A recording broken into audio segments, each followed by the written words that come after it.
आज RBI governor ने अपनी स्पीच रखी जिसमें उन्होंने रेपो रेट में किसी भी तरह का बदलाव नहीं किया। हम समझेंगे कि आखिर उनकी जो स्पीच है उसका मार्केट पर क्या असर पड़ा है, आम लोगों की ज़िंदगी पर इसका क्या असर पड़ेगा। हमारे साथ मार्केट एक्सपर्ट सुनील शाह जी हैं, उनसे हम बात करेंगे। सर, आरबीआई के इस कदम का लोन भर रहे लोगों पर किस तरह से असर होगा और आज की स्पीच में खास क्या था? देखिए, पहली बात तो जो एक्सपेक्टेड लाइंस थी कि भाई पॉलिसी रेट्स अनचेंज रहेंगे, तो यही हुआ है। तो जब जो एक्सपेक्टेड लाइन पे कोई चीज़ होती है तो उसका बाज़ार पे कोई ख़ास ऊपर नीचे असर नहीं होता है। अब आपने पूछा कि जो बोरोइंग है, यानी जो लोग लोन देते हैं, उसके ऊपर क्या इम्पैक्ट आएगी। तो बिकॉज पॉलिसी रेट्स अनचेंज हैं, तो अब वही रहेगा जो कल तक चालू था। यानी कोई ब्याज के दर में कटौती होती थी तो लोन के दर सस्ते होते थे। लेकिन उन्होंने ये बताया अपनी स्पीच में कि डिफ्लेशन हो रहा है, लेकिन अभी भी वो कंफर्ट जोन में आना बाकी है। और दूसरी चीज़ ये है कि जो अकोमोडेटिव स्टैंस है वो शायद धीरे से रिमूव करेंगे, क्योंकि डिफ्लेशन हो रहा है। और जो ग्रोथ की ट्रेजेक्ट्री है, जो हमारे कंट्री की ग्रोथ की, जो इंडस्ट्रियल और ओवरऑल ग्रोथ, जो जीडीपी ग्रोथ, इकोनॉमिक ग्रोथ की बात करें, तो वो भी उनको सेटिस्फाइड लगती है। तो फिलहाल इस लेवल पे क्योंकि एक कंसर्न उनका इन्फ्लेशन को लेके ये है कि क्रूड ऑयल प्राइसेस तो नीचे हैं, लेकिन फूड जो इन्फ्लेशन है वो अभी भी थोड़ा सा एलिवेटेड लेवल पे है, जो कि मेरे ख्याल से उम्मीद रखते होंगे कि अगर अच्छा मानसून होता है तो वो भी थोड़ा सा नीचे आ जाएगा। then I think we will initiate some kind of reduction in policy rates. महंगाई पर लगाम लगाने के लिए आज की स्पीच में क्या कुछ समझ में आया कि लगाम कितनी लग सकती है? नहीं, आई थिंक जो भी अभी चल रहे हैं, जो भी रेट्स हैं और जो जिस हिसाब से लिक्विडिटी मार्केट में है, वो सारी चीज़ पूरी स्पीच अभी तक मैंने देखी नहीं और सुनी नहीं, बट जो अर्ली निर्देश आया मुझे ऐसा लग रहा है कि is happy with the current scenario, कि उन्होंने जो कदम पास में उठाया उसका इम्पैक्ट आ रहा है। This is my take away.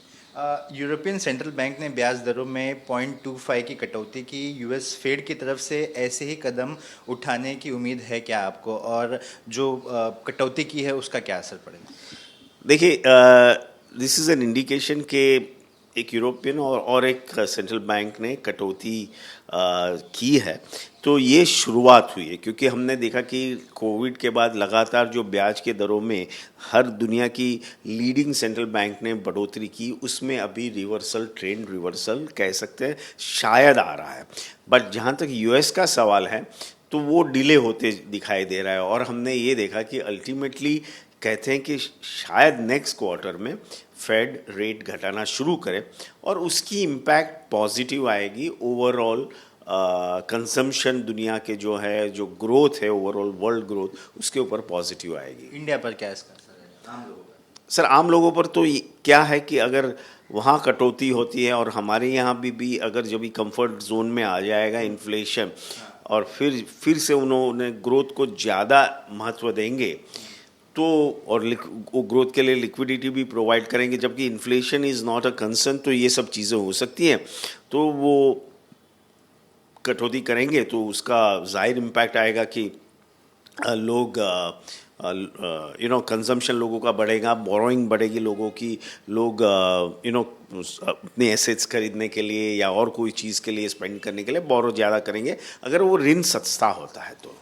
दरों की कमी का मार्केट लिक्विडिटी पे क्या इफेक्ट पड़ेगा? वो लिक्विडिटी सिनारियो में अभी तक मैंने देखा नहीं, बट आई थिंक लिक्विडिटी भी जनरली सेंट्रल बैंक्स क्या करते हैं कि अगर ब्याज दर में कटौती करते हैं तो इनफ लिक्विडिटी सिस्टम है कि नहीं वो भी कर लेते हैं।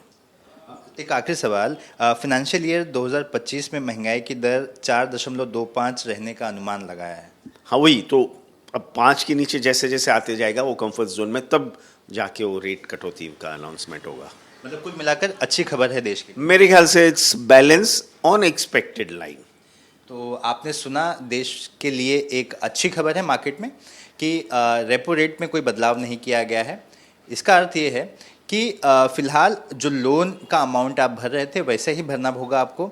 खुशी तब होती और ज़्यादा जब इसमें कटौती होती है या फिर कम होता, जैसा कि लोगों की जेब से कम पैसे जाते हैं? हाँ, बट उनको तो प्रायोरिटी ये भी रखनी है कि इन्फ्लेशन रन अवे, जो इन्फ्लेशन हम देखें कि 6-8 महीने पहले, साल पहले क्या था जो काफ़ी ऊपर चला गया था, तो वो एक बड़ी अहम चीज़ होती है कि वर्ल्ड ओवर क्या होता है।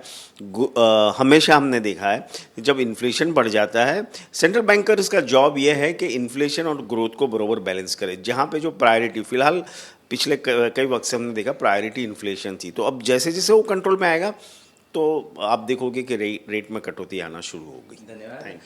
कैमरा पर्सन गजानन के साथ सूरज ओझा, एबीपी न्यूज़, मुंबई।